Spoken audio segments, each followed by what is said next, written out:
आइए, आज का जो हमारा टॉपिक है वो है टर्म्स ऑफ अकाउंटिंग। जैसा कि आपको पता होगा कि अकाउंटिंग आपके पास चीज़ों को रिकॉर्ड करने का तरीका है। तो अकाउंटिंग में जब चीज़ों को रिकॉर्ड करते हैं तो इसमें बहुत सारी टर्म्स ऐसी होती हैं जो अकाउंट्स की लैंग्वेज में आपको पता होनी चाहिए कि इसका क्या मतलब होता है। तो उन्हीं टर्म्स को हम यहाँ पे क्या कर रहे हैं, समझ रहे हैं। और उन टर्म्स का क्या मतलब होता है जिससे कि आने वाले क्वेश्चंस जो भी होंगे या प्रैक्टिकल लाइफ के अंदर उन वर्ड्स का क्या मतलब रहता है वो हमें पहले से क्लियर रहेगा। तो उन्हीं वर्ड्स के अंदर हम लोग डिस्कस कर रहे हैं। सबसे पहले टर्म्स ऑफ अकाउंटिंग, ये हमारी हेडिंग। इसमें हमें जो वर्ड्स का मतलब समझना है उसमें सबसे पहला वर्ड है कैपिटल। कैपिटल क्या होती है? तो कोई भी अमाउंट जो बिजनेस का मालिक बिजनेस में लगाता है। अमाउंट का मतलब पैसा भी हो सकता है या कोई सामान भी हो सकता है। जैसे आप किसी बिजनेस को स्टार्ट करने की सोचते हो तो उसमें इनिशियली फर्नीचर लगाना पड़ सकता है, उसमें माल वगैरह रखना पड़ सकता है, मशीन वगैरह लगानी पड़ सकती है। तो जितना भी चीजें आप लगा रहे हो बिजनेस के अंदर, एज अ ओनर की फॉर्म में उसे हम किसके नाम से जानते हैं? कैपिटल के नाम से जानते हैं। तो कैपिटल क्या होती है?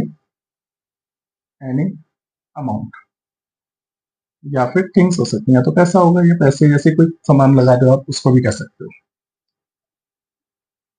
इन्वेस्टेड बाय प्रोपराइटर, जिसको ओनर बोलते हो, इनटू हिज बिजनेस। यानी कोई भी पैसा जो बिजनेस का मालिक बिजनेस में लगाता है उसे क्या बोलते हैं? कैपिटल बोलते हैं। तो कैपिटल एक अमाउंट हो सकती है, कोई सामान हो सकता है। इसी तरह से हमारे पास दूसरा वर्ड आता है एसेट्स। एसेट्स क्या होती है?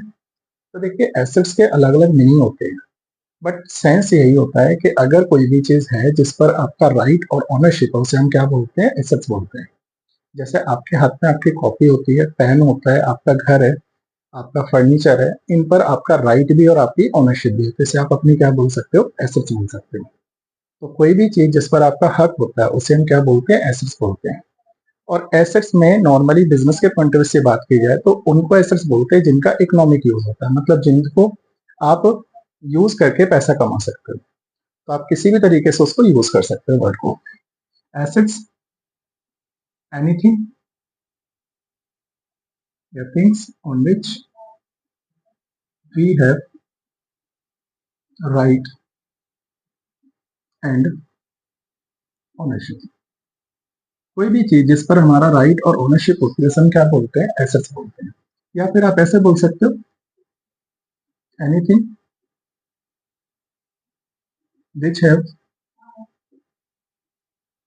Economic use called assets. यानी जिसका इकोनॉमिक यूज है, मतलब जिसका यूज करके आप थोड़ा पैसे वगैरह कमा सकते हो, जो पैसे कमाने में हेल्प करती है, उसको आप क्या बोल सकते हो? एसेट्स बोल सकते हो। तो हमारे पास एसेट्स की डेफिनेशन में एसेट्स कोई भी चीज हो सकती है। हमारे पास जितनी भी चीजें आपके घर में सामान दिखता है, फर्नीचर, टीवी, एसी, फ्रिज, पंखा, जो भी आप देख रहे हो वो सारी आपकी एसेट्स होती है, क्योंकि उस पर आपका राइट और आपकी ओनरशिप होती है। या फिर आप ये कह सकते हो, उनका अगर बिजनेस का पॉइंट ऑफ व्यू से देखा है तो अगर वो बिजनेस में लग रही है तो बिजनेस में नॉर्मली उनका कौन सा यूज होगा? इकोनॉमिक। घर में हमारे जो यूज होता है वो पर्सनल यूज होता है। फिर अगर बात करें तो टाइप्स ऑफ एसेट्स होती है। एसेट्स कितनी तरह की होती है? तो हमारे पास एसेट्स को तीन तरीके से क्लासिफाई किया जाता है। पहली एसेट्स का नाम होता है करंट एसेट्स। दूसरी एसेट्स का नाम होता है नॉन करंट एसेट्स। और तीसरी एसेट्स का नाम होता है fictitious assets.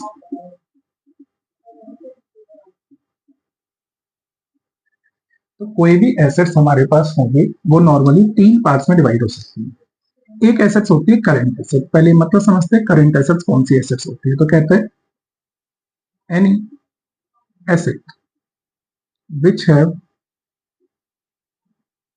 Useful life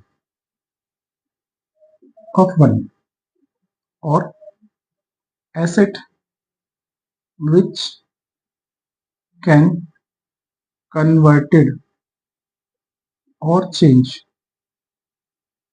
within one, known as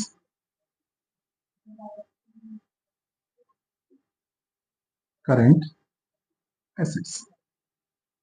यानी करंट एसेट्स वो एसेट्स होती हैं जिनकी यूजफुल लाइफ नॉर्मली क्या होती है, 1 ईयर होती है। या फिर आप ये कह सकते हो वो एसेट जिनको आप कन्वर्ट कर देते हो, चेंज कर देते हो विद इन 1 ईयर।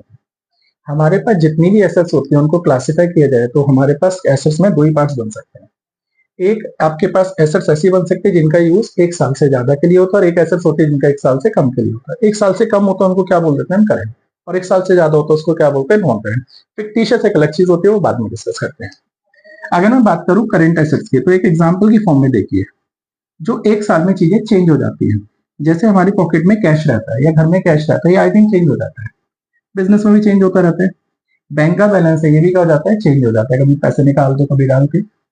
ऐसे हमारे घर में आटा दाल चावल चीनी वगैरह का स्टॉक पड़ा रहता है, तो स्टॉक भी हमारे पास चेंज हो जाता है। ऐसे बिजनेस के अंदर भी स्टॉक होता है, वो भी क्या होता रहता है, चेंज होता रहता है। और भी आगे वर्ड्स है जिनका मीनिंग आगे जाके समझेंगे तब इसके अंदर लिख सकते हैं। तो कोई भी एसेट जिनको 1 साल में चेंज कर सकते हो उसे हम क्या बोलते हैं, करंट। जैसे हमारे हाथ में पेन, इस पेन को नॉर्मली हम 1 साल तक यूज कर सकते हैं, तो वो 1 साल के अंदर ही कंज्यूम हो जाता है, इसलिए इसको क्या बोलते हैं, करंट एसेट्स है। नॉन करंट एसेट का मतलब समझते हैं, मतलब वो एसेट जो करंट नहीं है उनको क्या बोल देंगे, नॉन करंट। तो any asset which have useful life more than 1 year,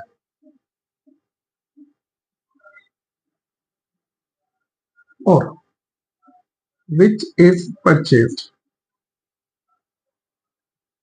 not for resale।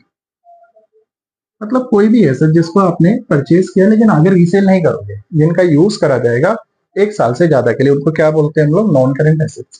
अगर इनको क्लासिफाई करिए, इनके एग्जाम्पल समझिए, तो आपके घर में फर्नीचर होगा जिसको आप 1 साल से ज्यादा यूज करते हुए आ रहे हो। आप मशीन होगी जिसको आप 1 साल से ज्यादा यूज करते हुए आ रहे हो। घर होगा जिसको 1 साल से ज्यादा टाइम हो गया जिसको यूज कर। तो कोई भी चीज जिसका यूज 1 साल से ज्यादा के लिए होता है उसको नॉर्मली क्या बोलते हैं, नॉन करंट एसेट्स बोलते हैं। नॉर्मली एसेट्स होती दो तरह की है, करंट और नॉन करंट। नॉन करंट को फर्दर दो पार्ट्स में डिवाइड कर देते हैं। इसमें एक एसेट्स ऐसी होती हैं जिनको आप देख छू सकते हो, जिसको बोलते हैं टेंजिबल एसेट्स। एक एसेट्स ऐसी होती है जिनको देखा छुआ नहीं जाता, सिर्फ महसूस कर सकते हैं, इनको बोलते हैं इनटेंजिबल एसेट्स। मतलब ये एसेट्स तो है ही लेकिन इनको देख छू नहीं सकते, महसूस कर सकते हो। जैसे अगर मैं एग्जांपल, ये जो तीनों एग्जांपल आपने देखे, फर्नीचर हो गया, मशीन हो गई, बिल्डिंग हो गई, इनको आप देख भी सकते हो छू भी सकते हो, लेकिन इसी के साथ एक नाम लिखना हूं, गुडविल। किसी पर्सन की, किसी बिजनेस की मार्केट में एक रेपुटेशन होती है, इसको गुडविल बोलते हैं। वो सिर्फ आप महसूस कर सकते हो, हाँ इसकी इतनी गुडविल है मार्केट में, तो ये गुडविल आपके पास एक तरह से इनटेंजिबल एसेट्स होते हैं। ऐसे हमारे पास ट्रेडमार्क होते हैं, कॉपीराइट होते हैं। तो ये जो चीजें होती हैं, ट्रेडमार्क हो गया हमारे पास या कॉपीराइट हो गया, ये सारी की सारी चीजें हमारे पास इनटेंजिबल एसेट्स के नाम से जाने जाते हैं, क्योंकि इनको देख छू नहीं सकते, सिर्फ इनको आप महसूस कर सकते हो कि हाँ इस तरह की कोई चीज है मार्केट में। नेक्स्ट एंड लास्ट हमारी जो एसेट्स होती है उसका नाम होता है फिक्टिशियस एसेट्स। फिक्टिशियस का मतलब होता है ऐसी एसेट जो फिक्टिशियस है, मतलब फेक है, रियलिटी में एसेट्स नहीं है बट उनको एसेट्स बना दिया गया। एक्चुअल में वो एसेट्स है नहीं बट एसेट्स की कैटेगरी में डाल दिया गया, इसलिए उसको क्या बोलते हैं, फिक्टिशियस एसेट्स। ठीक है, जस्ट लाइक आप इसके लिए वर्ड यूज कर सकते हो, फेक एसेट्स होती है। फेक इसलिए बोल रहा हूं क्योंकि एक्चुअल में एसेट्स नहीं है, कुछ और है। कुछ और में बात करी जाए तो बिजनेस के ना बहुत सारे हैवी लॉस होते हैं, या बिजनेस के पास है ना एडवर्टीजमेंट के खर्चे होते हैं जो ह्यूज अमाउंट में होते हैं। एडवर्टीजमेंट का जो एक्सपेंस होता है, तो कंपनी क्या करती है, बिजनेस क्या करता है, इसको अपनी एसेट्स मान लेता है, क्योंकि एसेट्स और एक्सपेंस है ना एक तरह की चीजें मानी जाती है। वो हम जब आगे डेफिनेशन पढ़ेंगे तब बात क्लियर करेंगे, रूल्स ऑफ डेबिट क्रेडिट पढ़ेंगे तब बात क्लियर होगी। फिलहाल के लिए मान सकते हो फिक्टिशियस एसेट्स कौन सी होती हैं, फेक एसेट्स होती हैं, जो कि हैवी लॉस है। एक्चुअल में वो एसेट्स नहीं है बट एसेट्स दिखा देते हैं।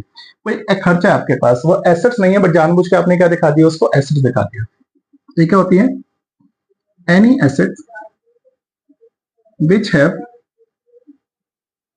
No existence as an assets. Assets की फॉर्म में उसकी एग्जिस्टेंस नहीं है but used for asset indication. आपने एसेट इंडिकेशन के तौर पर उसको यूज कर रखा है बस। एसेट्स है नहीं, एसेट्स बना दिया गया। तो मैंने ऊपर एग्जांपल ये दिया, पहले से एक हैवी लॉस है, एडवर्टाइजमेंट के खर्चे हैं।